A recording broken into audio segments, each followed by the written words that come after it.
Beef biryani ഇഷ്ടപ്പെടുന്നവരാണെങ്കിൽ മസ്റ്റായിട്ടും try ചെയ്യേണ്ട ഒരു റെസിപ്പിയാണ് കേട്ടോ ഇത്. അപ്പൊ നമ്മൾ അരി വറുത്തിട്ടാണ് കേട്ടോ ഈ ബിരിയാണി ഉണ്ടാക്കുന്നത്. ഇനി ആവശ്യത്തിനുള്ള ഇഞ്ചി, പച്ചമുളക്, വെളുത്തുള്ളി എടുത്തിട്ടുണ്ട്. ഇനി നമുക്ക് ഇതൊരു മിക്സിയുടെ ജാറിലേക്ക് ഇട്ടിട്ട് ഒന്ന് ക്രഷ് ചെയ്തെടുക്കാം. അപ്പൊ ഈ ഒരു രീതിയിൽ ക്രഷ് ചെയ്തെടുത്താൽ മതി, ഒരുപാട് അങ്ങോട്ട് അരഞ്ഞു പോകണ്ട. ഇനി നമുക്ക് ബീഫ് വേവിച്ചെടുക്കണം. അതിനായിട്ട് ഒരു കുക്കറിലേക്ക് ഇട്ട് കൊടുത്തിട്ടുണ്ട്. ഇനി ഇതിലേക്ക് പൊടികൾ ചേർത്ത് കൊടുക്കുക. ഗരം മസാല, കുരുമുളക് പൊടി, മഞ്ഞപ്പൊടി, ഇനി ആവശ്യത്തിനുള്ള ഉപ്പും കൂടി ചേർത്ത് കൊടുക്കുക. നേരത്തെ നമ്മൾ ക്രഷ് ചെയ്ത് വെച്ചിട്ടുള്ള പച്ചമുളക്, ഇഞ്ചി, വെളുത്തുള്ളി അതും കൂടി ചേർത്ത് കൊടുക്കുക. ഇനി ഇതെല്ലാം കൂടി ഒന്ന് മിക്സ് ചെയ്ത് കൊടുക്കുക. ഇനി വളരെ കുറച്ച് വെള്ളം കൂടി ചേർത്ത് കൊടുക്കുക. ഇനി ബീഫ് വേവിച്ചെടുക്കുക. കുക്കർ അടുപ്പത്ത് വെച്ച് കൊടുത്തതിന് ശേഷം ഹൈ ഫ്ലെയിമിലാണ് വെച്ച് കൊടുക്കേണ്ടത്. പിന്നീട് ഒരു വിസിൽ വന്നതിന് ശേഷം ലോ ഫ്ലെയിമിലാണ് വെച്ച് കൊടുക്കേണ്ടത്. ബീഫിന്റെ വേവ് അനുസരിച്ചിട്ട് വേണം കേട്ടോ ബീഫ് വേവിച്ചെടുക്കാൻ വേണ്ടിയിട്ട്. ഇനി മസാല തയ്യാറാക്കാനായിട്ട് ഒരു പാത്രത്തിലേക്ക് ആദ്യം കുറച്ച് വെളിച്ചെണ്ണ ഒഴിച്ചു കൊടുക്കുക. പിന്നെ കുറച്ച് നെയ്യും കൂടി ഒഴിച്ചു കൊടുക്കുന്നുണ്ട്. 4 സവാള ചെറുതാക്കി അരിഞ്ഞെടുത്തിട്ടുണ്ട്. ഇനി സവാള എണ്ണയിലേക്ക് ഇട്ട് കൊടുക്കുക. ഇനി ആവശ്യത്തിനുള്ള ഉപ്പും കൂടി ചേർത്ത് കൊടുത്തിട്ട് നന്നായിട്ടൊന്ന് ഇളക്കിയെടുക്കുക.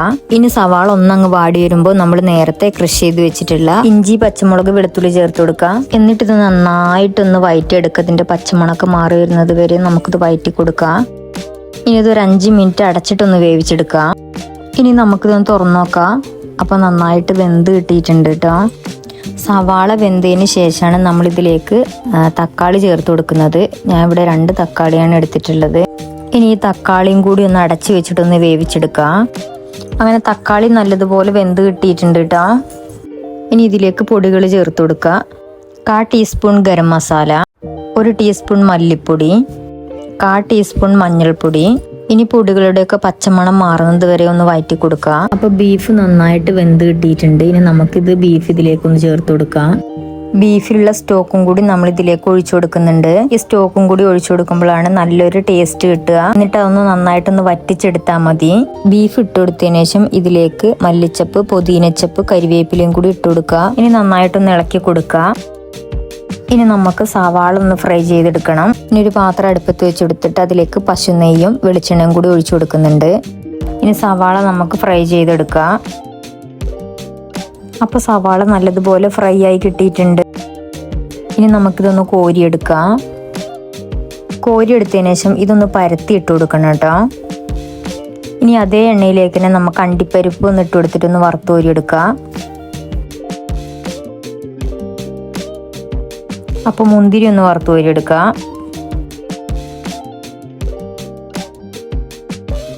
ഇനി ഇതേ എണ്ണയിലാണ് കേട്ടോ നമ്മൾ ചോറും വെക്കുന്നത്.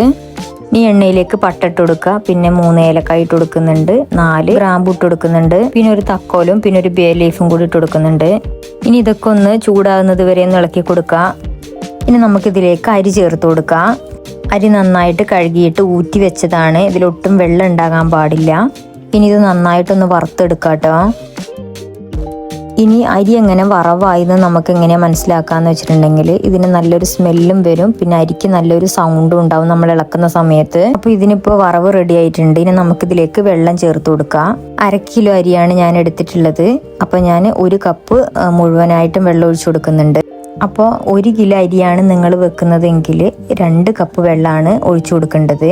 ഈ കപ്പിൽ ഞാൻ അളക്കാൻ കാരണം ഇത് 1 കിലോന്റെ കപ്പാണ്. ഇതിലേക്ക് ആവശ്യത്തിനുള്ള ഉപ്പും കൂടി ചേർത്ത് കൊടുത്തിട്ട് നന്നായിട്ടൊന്ന് ഇളക്കി യോജിപ്പിച്ചെടുക്കാം. ഇനി ഇത് മൂടി വെച്ചിട്ടൊന്ന് വേവിച്ചെടുക്കാം. അരി ഒന്ന് നന്നായിട്ടൊന്ന് തിളക്കുന്നത് വരെ ഹൈ ഫ്ലെയിമിൽ ഇടുക. തിളച്ചതിന് ശേഷം ലോ ഫ്ലെയിമിലാണ് ഇടേണ്ടത്. ഇനി തിള വരുന്ന സമയത്ത് നമുക്ക് 1 മുറി നാരങ്ങേന്റെ നീര് ചേർത്ത് കൊടുക്കാം. എന്നിട്ട് നന്നായിട്ടൊന്ന് ഇളക്കി കൊടുക്കുക. ആവശ്യത്തിന് ഉപ്പുണ്ടോ നോക്കിയിട്ട് ഉപ്പ് ചേർത്ത് കൊടുക്കുക. ഇനി അടച്ച് വെച്ചിട്ട് നമുക്കിതൊന്ന് വേവിച്ചെടുക്കണം. ആ സമയത്ത് നമുക്ക് മസാല ഒന്നും കൂടി റെഡിയാക്കി എടുക്കാനുണ്ട്. നേരത്തെ നമ്മൾ വറുത്ത് വെച്ച സവാളയിൽ നിന്ന് കുറച്ചെടുത്തിട്ട് ഈ മസാലയിലേക്ക് ചേർത്ത് കൊടുക്കുന്നുണ്ട്. നല്ലൊരു ഫ്ലേവർ കിട്ടാൻ വേണ്ടിയിട്ടാണ് കേട്ടോ അങ്ങനെ ചെയ്ത് കൊടുക്കുന്നത്. ഇനി 2 ടേബിൾ സ്പൂൺ തൈരും കൂടി ചേർത്ത് കൊടുക്കുന്നുണ്ട്. തൈര് ചേർത്ത് കൊടുത്തതിന് ശേഷം നന്നായിട്ടൊന്ന് ഇളക്കി യോജിപ്പിച്ചെടുക്കണം. അപ്പോൾ നമ്മളെ മസാല ഇവിടെ റെഡി ആയിട്ടുണ്ട്. ഇനി ലാസ്റ്റ് മല്ലിച്ചപ്പും പുതിനച്ചപ്പും കൂടി ഇട്ട് കൊടുത്തിട്ട് നമുക്കൊന്ന് അടച്ചു വെക്കാം. അപ്പോൾ ചോറ് ഇടക്കിടക്ക് ഇളക്കി കൊടുക്കണം. അപ്പോൾ കുറച്ച് വെള്ളം വറ്റി തുടങ്ങിയിട്ടുണ്ട്. നമുക്കിനി വറുത്ത് വെച്ച സവാള ഇതിലേക്കും കൂടി ചേർത്ത് കൊടുക്കാം. ഇനി ഒന്നുകൂടെ ഒന്ന് ചോറ് അടച്ചു വെച്ചിട്ടൊന്ന് വേവിച്ചെടുക്കുക. ഇനി നമുക്കൊന്ന് തുറന്നു നോക്കാം. അപ്പം നല്ല ആവശ്യത്തിനുള്ള വേവാണ് കേട്ടോ നമുക്ക് കിട്ടിയിട്ടുള്ളത്. അപ്പോൾ ചോറ് ഒട്ടും ഒട്ടിപ്പിടിച്ചിട്ടില്ല. എല്ലാം വെവ്വേറെ ആയിട്ടാണ് നമുക്ക് കിട്ടിയിട്ടുള്ളത്. വറുത്തിട്ടാണ് ചോറ് വെക്കുന്നതെങ്കിൽ ഒരുപാട് അങ്ങോട്ട് വെന്തും പോകില്ല. നമുക്ക് ദമ്മിടാം. അതിനായിട്ട് ചോറ് വെച്ച പാത്രത്തിൽ തന്നെയാണ് ദമ്മിട്ട് കൊടുക്കുന്നത്. ഇനി ചോറ് നമുക്ക് ഇതിലേക്ക് ഇട്ട് കൊടുക്കാം. ഇനി ആദ്യം ചോറിൻ്റെ മേലെ കൂടെ നമുക്ക് ഗരം മസാല ഇട്ട് കൊടുക്കാം. ഇനി കുറച്ച് പശു നെയ്യും കൂടി ഇട്ട് കൊടുക്കാം. ഇനി നേരത്തെ ഫ്രൈ ചെയ്ത് വെച്ചിട്ടുള്ള സവാളയും അണ്ടിപ്പരിപ്പും മുന്തിരിയും കൂടി ഇട്ട് കൊടുക്കാം. ഇനി ഏറ്റവും ലാസ്റ്റ് മല്ലിച്ചപ്പ് പുതിനച്ചപ്പും കൂടി ഇട്ട് കൊടുക്കാം.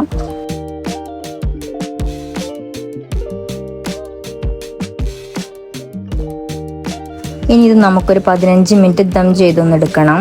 അതിനായിട്ട് അടി കട്ടിയുള്ളൊരു പാത്രം അടിയിൽ വെച്ച് കൊടുത്തിട്ടുണ്ട്. അപ്പോൾ ദമ്മൊക്കെ ചെയ്ത് കഴിഞ്ഞിട്ടുണ്ട്. ഇനി നമുക്കിതൊന്ന് തുറന്നു നോക്കാം.